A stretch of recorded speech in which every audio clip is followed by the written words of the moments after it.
ঘরোয়া ফুটবলে বসুন্ধরা কিংসের রাজত্ব চলছেই। টানা দ্বিতীয়বার ওরা জিতল ফেডারেশন কাপের শিরোপা। এই উল্লাস আর উদ্দীপনা বাদ ভাঙা। বছর জুড়ে পরিশ্রমের ফল এই শিরোপা। চলতি মৌসুমে শ্রাবণ, তপু, তারিক কাজীদের এটা দ্বিতীয় শিরোপা। কিংসের অর্জনের দিনে কপালমন্দ আবাহনী। ফেডারেশন কাপের এই ফাইনালটা ছিল নাটকীয়তায় ভরা। প্রতি মুহূর্তে স্নায়ুচাপের পরীক্ষা দিয়েছে ফুটবলাররা। একে অপরকে চ্যালেঞ্জ জানিয়েছে সর্বদা। 7 দিন আগের অসমাপ্ত ম্যাচের শেষ অংশেও টানটান উত্তেজনা। 10 জনের দল নিয়েও ডিফেন্ডিং চ্যাম্পিয়নরা লড়েছে নিজেদের সাধ্যমতো। ডিফেন্স ঠিক রেখে অ্যাটাকে গিয়ে সুবিধা করতে পারেনি আকাশী নীলরা। গোলের সুযোগ তৈরি করেছে দুই দলই। গত সপ্তাহের 1-1 স্কোরেই শেষ হয় অবশিষ্ট 15 মিনিট। কিংস আবাহনীর এই ফাইনাল ম্যাচটার ভাগ্য নির্ধারণ হয় টাই ব্রেকারে।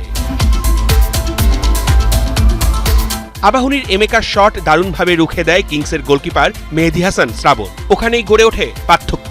আকাশী নীলদের হয়ে রাফায়েল, সবুজ, মিরাজুল গোল করলেও হাত ঠেকানো যায়নি। টেসেলের গোলে 5-3 স্কোরে জয় নিশ্চিত হয় কিংসে। ফেডারেশন কাপে এটা ওদের 4 নম্বর শিরোপা।